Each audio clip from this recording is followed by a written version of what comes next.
Et si on changeait de nom? Qu'est-ce que vous en dites? C'est la nouvelle année. Sur la chaîne, on parle de quoi? On parle d'Arsenal.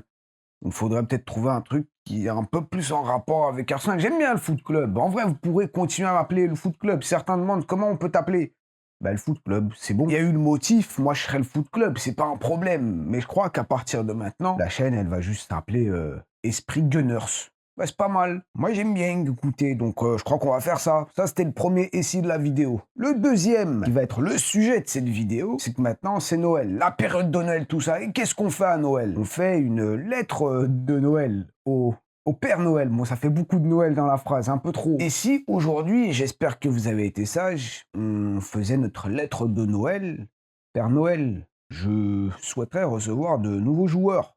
Peut-être, pourquoi pas. Il y a le mercato hivernal qui va ouvrir le 31 décembre prochain, du coup dans quelques jours en vrai. Et peut-être que Arsenal devrait être actif. Peut-être qu'il faudrait faire venir du 109 ou en tout cas des joueurs qui sont pas blessés. Parce que bon, le mercato hivernal dernier, on n'a rien fait. Cet été, on a fait beaucoup, mercato XXL. On s'est dit que c'est bon. Maintenant, on est bien équipé, rien ne peut nous arriver. Mais quand on y pense, plus de joueurs, ça veut juste dire plus de blessures potentielles. Bah ouais, c'est mathématique. On sait à quel point le mercato hivernal, il n'est pas forcément évident pour faire de bonnes affaires. D'un côté, tu as les clubs qui veulent pas forcément lâcher leurs gros joueurs, les joueurs qui veulent pas forcément quitter leur club à la mi-saison. Par contre, cette saison, on sait qu'au bout, il y a la Coupe du Monde. Donc certains joueurs vont sûrement vouloir gratter un peu plus de temps de jeu. Donc ça pourrait être une petite ouverture pour nous. Et on peut commencer en vrai par le premier poste auquel évidemment on pense et on le répète depuis très longtemps. Alors pendant longtemps justement, ça a été le buteur. On demandait un buteur, on veut un buteur. Maintenant, ça s'est un peu décalé sur la gauche. Évidemment, le poste d'ailier gauche toujours. Hein. Maintenant, gardons en tête quand même qu'on est Arsenal. On se bat pour le titre de Première Ligue, tout ça, la Ligue des Champions même, parce qu'on est premier. Voilà, on a des gros objectifs. Donc au bout d'un moment, on va pas non plus ramener n'importe qui. Et c'est bon,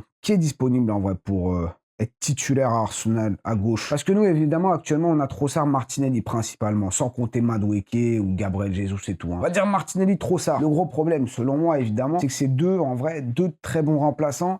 Mais est-ce que c'est suffisant pour être titulaire? Je suis un peu moins convaincu. Quoique c'est vrai que Gabriel Martinelli face à Crystal Palace, incroyable. Mais bon, c'est une fois tous les 3 ans. On ne peut pas forcément compter sur lui. Surtout qu'on nous dit qu'Arsenal pourrait vendre soit Martinelli, soit Trossard pour pouvoir financer l'arrivée d'un nouveau joueur. Parce qu'en vrai, je crois qu'on n'a plus tellement d'argent après le mercato estival qu'on a, plus des règles fair play financier, tout ça. Je ne sais pas vraiment qu'est-ce qu'on peut se permettre. Si ça se trouve, on va faire comme l'hiver dernier, rien. Quoique c'est vrai que Mikel a dit, on reste attentif. On reste attentif à ce qui se passe sur ce marché. On ne sait jamais s'il y a une opportunité, on va sauter dessus. Alors sur quoi est-ce que vous sauteriez à gauche? On peut évidemment citer plusieurs noms, comme Rodrigo Goes du Real, qui n'est pas vraiment titulaire. Il n'a pas énormément de minutes. Il y a la Coupe du Monde, ça pourrait être à notre avantage. Mais de toute façon, lui, je comprends rien en fait. Toute cette histoire, j'y comprends rien. Est-ce qu'il veut rester? Est-ce qu'il veut pas rester?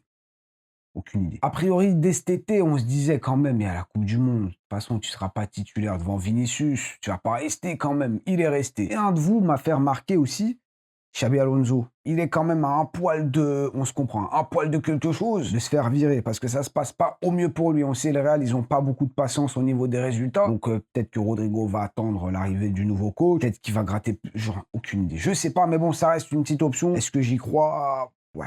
Moyen. Il y a aussi Leao dont certains parlent. Il y a aussi Barcola. Tu as aussi Yildiz. Tous ces joueurs, je ne les vois pas quitter leur club dès cet hiver. Cet été, pourquoi pas? C'est possible.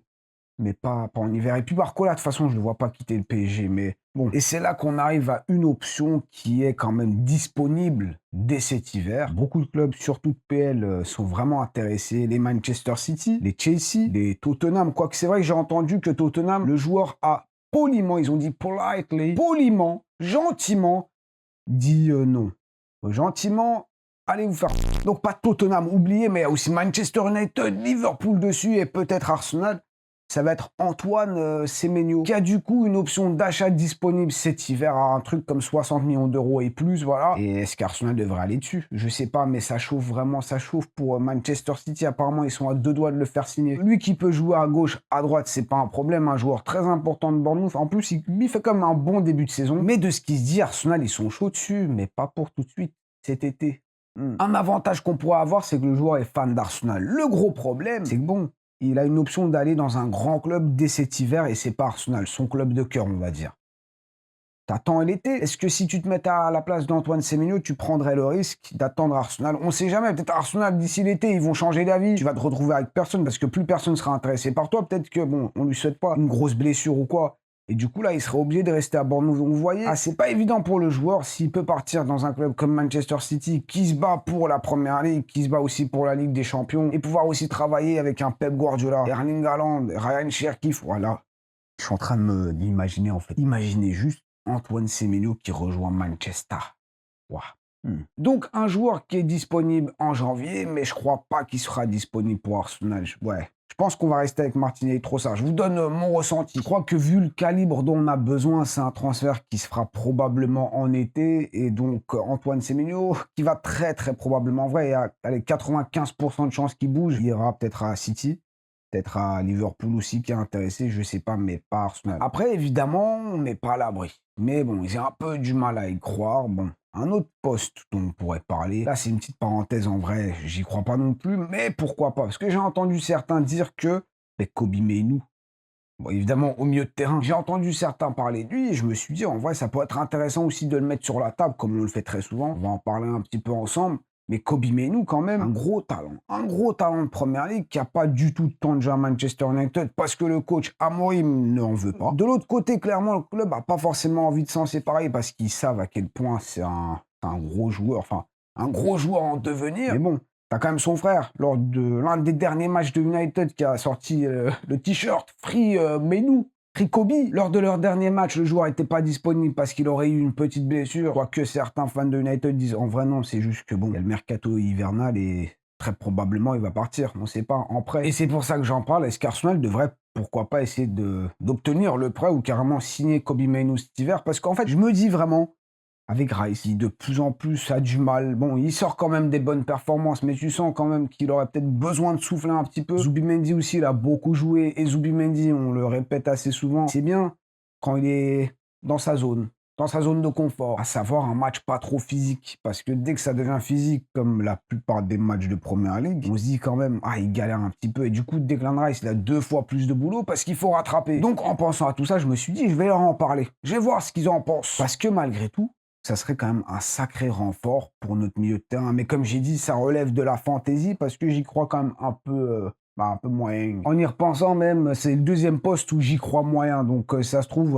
on va juste rien faire. Quoique c'est vrai qu'encore ce troisième poste, cette troisième zone, mais la défense, quand on regarde cette ligne de défense en partant de la gauche, t'as qui est disponible? T'as Calafiori, MLS, ça ok. Hincapié, c'est entre parenthèses, parce que face à Everton, il a eu un petit problème à l'épaule, il a fini le match, mais bon, pas sûr qu'il soit là, qu'il soit disponible dans les prochains matchs, ça c'est à vérifier. T'as le retour évidemment de Gabriel, mais c'est pas encore fait à 100%. T'as Saliba, ok, Mosquera, il a sauté, et à gauche, non, à droite, ouais. Gauche-droite, c'est pas facile. Et à droite, t'as que Timber, parce que White, malheureusement, est blessé. Il a eu un gros problème, il est revenu, et la rechute. Et est-ce qu'on va pouvoir réellement compter sur lui sur le long terme? Parce que, je sais pas, physiquement, d'un point de vue santé, ça a l'air d'être un peu difficile pour lui ces derniers temps. Donc, on se retrouve avec une défense qui est pas à 100%. Alors, évidemment, on va récupérer les absents, mais on va malheureusement sûrement en perdre d'autres. Je le souhaite pas, mais bon, faut voir la vérité en face, hein. C'est comme ça. Est-ce qu'Arsenal ne gagnerait pas à faire quand même venir un défenseur en plus? Là, lors du dernier match face à Crystal Palace, on a certains qui se sont un peu excités, avec notamment Guy, qui met le but à la 95e minute, qui célèbre pas, alors qu'il est le capitaine de Crystal Palace. Après le match, t'as Arteta qui va le voir, il lui serre la main, il lui dit un truc dans l'oreille ou je sais pas quoi. Bon, sur la vidéo, on dirait que Guy, il le calcule même pas, parce qu'il est avec ses potes Saka, Eze et Madueke. Mais évidemment, certains se sont excités. Ah ouais, c'est bon, il l'a mis dans sa poche. Guy va venir à Arsenal. Peut-être, peut-être pas. Il devait en tout cas quitter Crystal Palace cet hiver. Non, cet été, décidément. Palace, dans les dernières heures du mercato, ils ont bloqué le transfert. En tout cas, Glasner a dit non. Écoutez, j'ai déjà perdu Eze. Là, vous allez me faire partir mon capitaine sans le remplacer. Non, c'est pas possible. Je m'en vais. Je m'en vais s'il s'en va. Du coup, voilà, il est resté. Et je crois d'ailleurs cet été, à son contrat qui se termine. Donc, dans tous les cas, il va s'en aller. Donc, pourquoi pas aller le chercher maintenant? Parce que ça reste quand même un très très bon défenseur. Et je sais que certains, carrément, le considèrent comme le meilleur défenseur central anglais à l'heure actuelle. pour vous dire. Est-ce que lui va vouloir être remplaçant d'un Gabriel, d'un Saliba? Je sais pas. À droite, on l'a dit, il y a que Timber, il y a personne d'autre. Donc là aussi, peut-être qu'il y a un truc à aller chercher, je sais pas. Mais comme je vous ai dit, le problème, en fait, c'est qu'on va sûrement encore perdre des joueurs. Il y a sûrement des joueurs qui vont sauter, on va en récupérer d'autres. Et pour Arteta, manager tout ça, ça risque d'être une très très grosse galère. Donc vraiment, une décision hyper importante à prendre à tous les postes, hein. Voilà, une petite discussion transfert. J'ai vu que le mercato hivernal allait bientôt ouvrir ses portes. Je me suis dit, on va déjà préparer le terrain. Je vais mettre le sujet sur la table et du coup, on en discute comme d'habitude dans les commentaires. C'est là-bas qu'on se retrouve. Dites-moi, est-ce que déjà vous voyez Arsenal faire des transferts? Est-ce que vous voulez qu'on fasse des transferts? Est-ce que selon vous, on en a besoin ou c'est bon? On en a assez. On peut aussi discuter de jeunes joueurs, de jeunes prodiges de Ligue 1, par exemple, Boadi, Jacquet. Évidemment, je vous laisse faire. De toute façon, les vidéos, c'est juste un prétexte pour parler d'Arsenal. Donc, voilà, c'est ce qu'on fait. Merci d'avoir été là. Merci pour tout, pour votre soutien. J'espère que vous avez passé une bonne année. Bon, entre-temps, normalement, on va encore se voir parce qu'il y a Brighton, donc on va sûrement parler du match. Mais je vous souhaite quand même une bonne année et plein de bonheur. Prenez soin de vous et de vos proches. N'oubliez pas le petit triplé, like, commentaire et abonnez-vous si ce n'est pas encore fait. Et voilà.